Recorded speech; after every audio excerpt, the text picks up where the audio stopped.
Welcome back to my 100% playthrough of Heretic, Faith Renewed on the Thou Art a Smite-Meister difficulty, played through the Heretic plus Hexen re-release on the Kex Engine. We're doing all levels with a 1 start, and this is E1M7, Eye of the Sparrow. Let's begin by grabbing the Tome of Power, immediately using it so that we can fight these golems, grabbing the Silver Shield and the Quartz Flask, and we'll also fight Disciples of the Sparrow.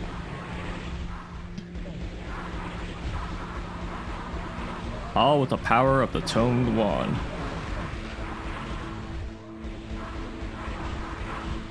And should you take damage, it should be fine because, again, there are 2 Quartz Flasks, 1 on each side. And if you need ammo, you can grab it from here and the other side as well. But now we're done with that. Let's go outside at last. We'll kill a Saber Claw, grab the crossbow, use it to kill another Saber Claw. And now we can start focusing on clearing up all of the window dressing in this level because there's a lot of it. But if you want to go back to the start for whatever reason, you can go up either side of the stairway because it's symmetrical, more or less. And just open this up and you're good to go. This can be a pretty decent hiding spot when dealing with certain enemies in this area, like this Undead Warrior, and maybe some other Undead Warriors, but usually what I like to do is go directly up to them and fight them with the crossbow.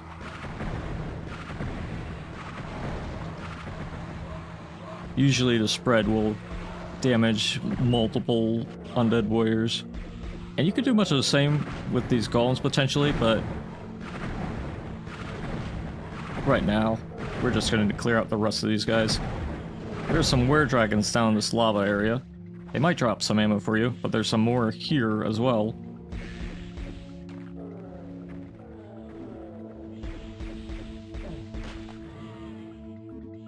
Yeah, but for the most part, you'll just be going back and forth between the Olive Wand and the crossbow to snipe some enemies or just shoot them down. But here's a quiver, and also, here's a Quartz Flask. And let's do much of the same for these guys, see if we can get some good shots on them. Should they decide to actually congregate, like so. Yep, perfect. Excellent. But you get the wand treatment for being such a recluse.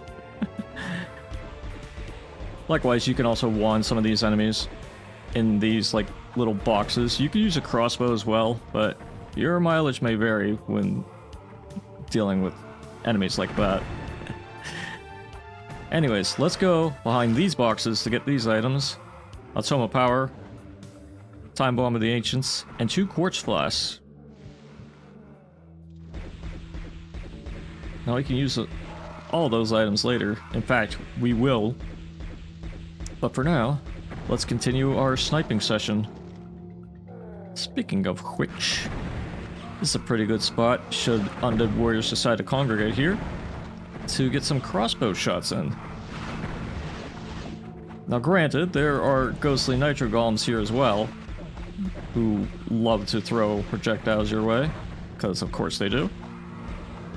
So you can use the wand on them if you want, or hit them with the primary shot of your crossbow, if you're feeling lucky regarding that. There's also a troll in the lava, that's why my shot hit him directly right there for a moment. So let's actually fight him. And let's fight you by placing a time bomb.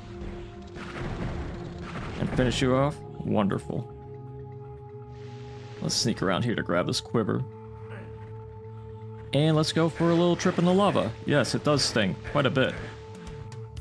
But there are plenty of crystal vials outside, which should help you heal up. Also, while we're around, let's grab some time bombs here and another Tome of Power.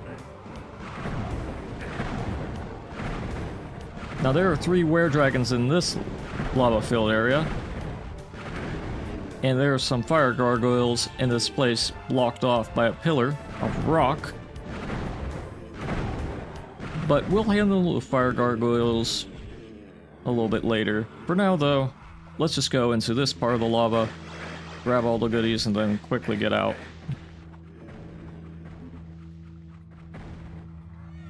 Now let's grab this quiver.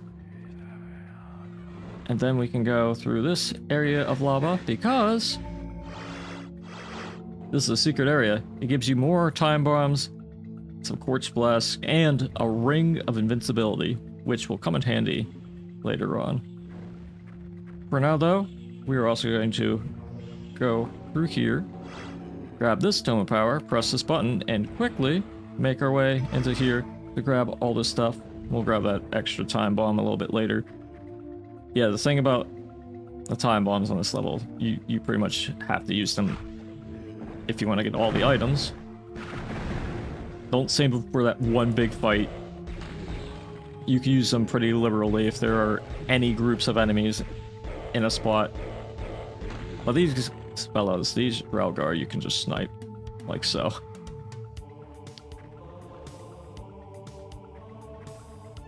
Anyways, we used that one time bomb, so let's grab the other one real quick. There we go. Alright, so that's 2 secrets already. And we're just beginning. But look, there's more time bombs. We'll grab those a little bit later, but for now, should we want to actually make progress in this level, you want to go down into this area. And let's use those time bombs. Yes, perfect. Double perfect. And you? Yeah. Stick around. Yeah, perfect. Up the stairway, you can get a Shadow Spear. But yes, the main place you want to go to, after you've cleared up most of the window dressing that is most bothersome, is through here. This cave with the red vines. And then you can make your way up here, grab these 2 time bombs. And let's save them up until we can get close to these fellows. Using the time bombs in this place like so should soften up the Ophidians, if not kill them outright. You could probably place one more time bomb there if you want to really blow them up. But it shouldn't matter too much. Anyways, we took the portal. It allows us to grab the Phoenix Rod. Should we drop down into this place, we'll take this portal as well to grab the Crystal Vial after pressing that button. And now, the pillar that was guarding this way is open. However, this is a different way into this underground cavernous area. Yeah, there are 2 sides to it. And of course, there's a troll. And another troll. And look, there's a Dragon Claw. Finally, a different weapon. And because the trolls tend to move pretty fast whenever they're attacking you, time bombs may or may not work on them depending on how much they want to charge you. But it's fine. Because we got the Dragon Claw now, we're going to use it on these undead warriors.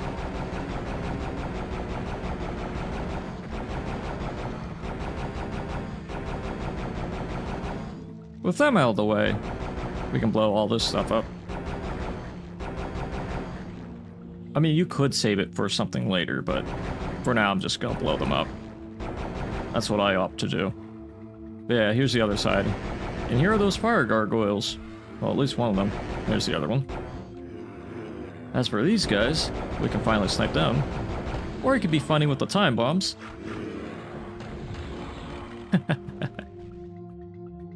Alright, excellent. So let's drop down into this place and fight some were-dragons. Now be careful that you don't get too ambushed by these guys. Like I almost did. We're still gonna make liberal use of these time bombs. Because again, you get lots of them in this level. And if you want to go back up for whatever reason, you can just use the portal like so. But if you want to actually make progress, you want to use this lift to go all the way up hither to press this button, which will raise a stairway leading to quite a number of undead warriors if you haven't killed them yet. You can use the wand or the dragon claw. But either way, make sure you grab this quartz flask. Then you can go hither and press this button. Yes, that's a button. To get the secret with a bag of holding. And some runes for house staff, which we don't have yet, but we'll get it right here. And when you get it, you want to watch out because there'll be a number of golems, ghostly golems, giving you an excuse to use it. And should you press this button, there will be gargoyles, all of whom are very explodable by you. Speaking of exploding, let's get these guys out of the way. And look, there's a Morphobum. And the final button, which will reveal this area. And we use up all the time bombs. Isn't that interesting? Now this could be a pretty decent spot to use some Morphobum, but we'll save it.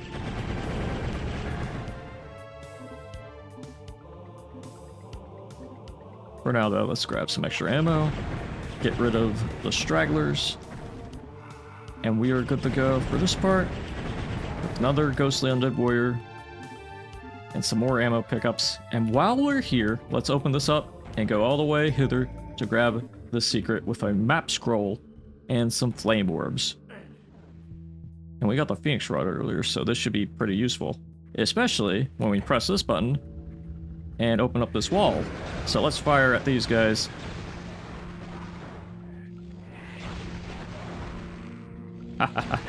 Didn't matter, it went right through you because you were flickering, because it hit the wall and the splash damage did the rest. Perfect. Beautiful.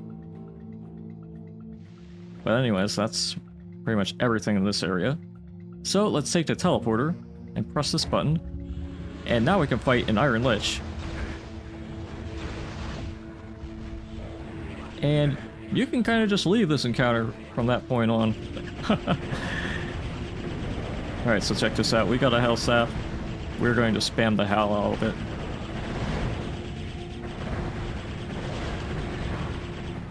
Because they give you ammo for it. Right here, as a matter of fact.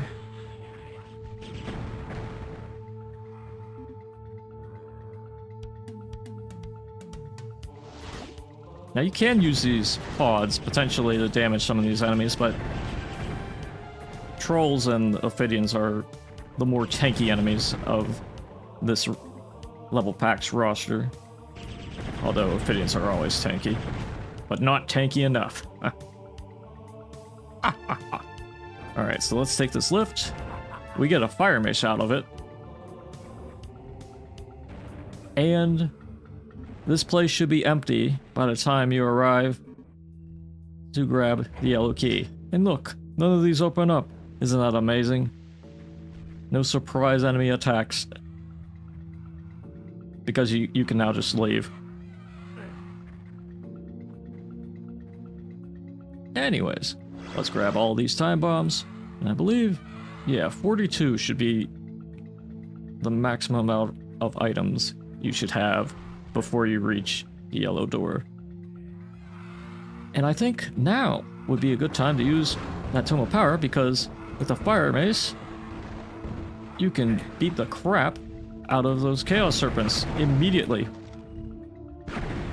But I'm going to use the crossbow in this area, just to get rid of some ghostly undead warriors, because the fire mace no longer affects them. Sad. But we can stick to nuking these guys from orbit, more or less. Once you grab the quartz flask in the middle, you'll have to encounter an Iron Lich. But you can just burn him. Like so. Alright, so pressing this button will open up this area with a bunch of other enemies. See if we can get some good usage out of the fire mace. And if not, you can grab another Tome of Power and get right back to work. Not only does it get rid of Chaos Serpents immediately, it gets rid of trolls immediately.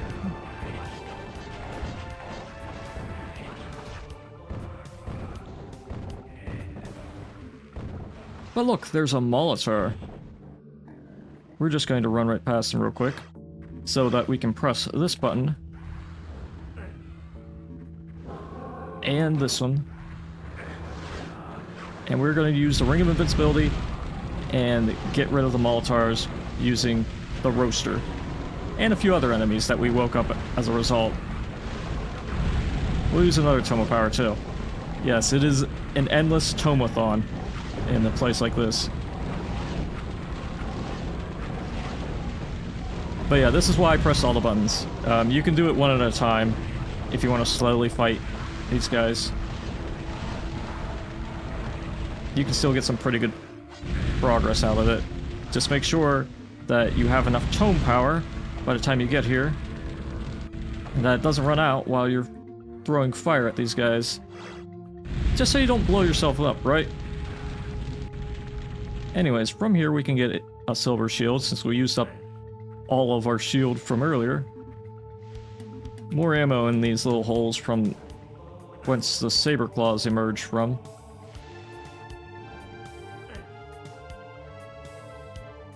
And some more pieces of candy that you can pick up. Make sure you grab all the quartz blasts from this area as well. But if you do, you should be more or less good to go. Because yeah, we are pretty much stocked on ammo. Aside from flame orbs. So, let's get a move on. Let's go through the portal. And go through here. This is the place where the Draugr were. That we sniped using time bomb trickery. And now we can press this button after grabbing the green key to go back through this place and open this place up at last. And I'd say right here, yeah, you know what? Chicken.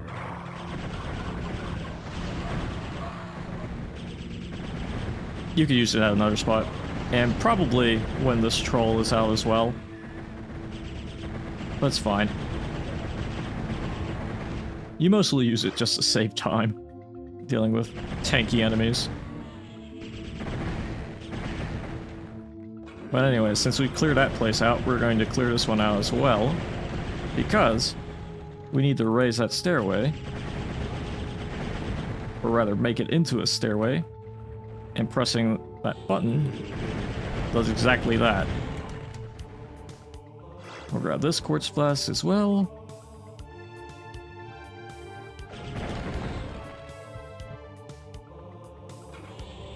And we can go through here to get rid of more enemies.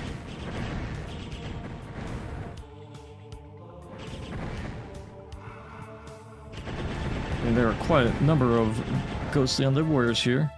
Not too many, but still enough to cause problems. Enough of these guys. Now we can press this button, wake up some trolls, and you could use a shadow spear here if you want to avoid getting hit by these trolls. Because again, yeah, look, they'll just impotently swipe at you. I'm going to say that this is a feature because they didn't patch it out.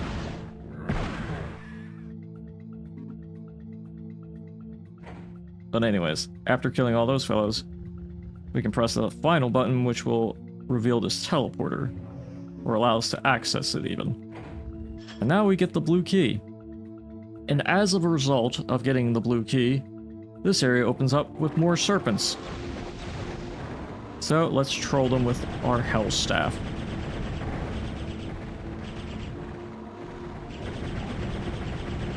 Yes, it locks on. And your attacks don't. They're guarding a Mystic Urn, which can be pretty useful if you ask me. But anyways, I believe we have most things, although I might have missed an item or two in this area, so let's double check that real quick. Alright, I did. Because we never went here to pick up all this stuff, and you know what? I'm going to damage myself just to pick this up. Yeah, this gives you a lot of items in this level. They gave you a lot of stuff. So it should be 53, I think? Let's do a double check of this area just to make sure. Sometimes this old man can forget where quartz flasks are. But yeah, I believe that's all of them. Alright. We'll just leave hence So we can just go straight into the blue door area. Now you want to watch out, because once you enter this area, it's one of those areas that requires you to dedicate. So let's dedicate. There are lots of fire gargoyles in this area, so you want to watch out for all of them. There's even some Draugr in this place as well. But in this particular area, these enemies shouldn't be of any real difficulty. But now we've done all that, we can press this button and reveal the real fight. More or less. But we have a fire mace and a tome of power. We actually have an extra one on standby. And as for the ghostly enemies, we can just use the crossbow, power it up. Or you can use the oven wand if you really want to. Or a dragon claw if you want to use the rippers. But either way, we are pretty much set. So let's open this area up. Kill some more were-dragons. And here are the last few items. 2 quartz flasks and a tome of power. Yes, another tome of power. Let's use the other tome of power here. Like so. And when you press this button, you want to watch out because there's enemies in here. Let's clear them out. Like so. But here are ghostly enemies. And a few other enemies, like fire gargoyles. Let's blow them up. Yeah, stay right there. Yeah, perfect.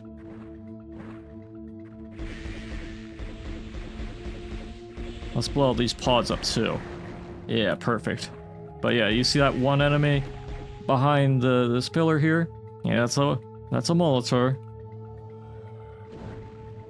But anyways, here are some were-dragons. And since we have no shielding, we want to be extra careful around this part, because we are so close to the end. After all those ordeals, all that cleaning of the window dressing, we're so close.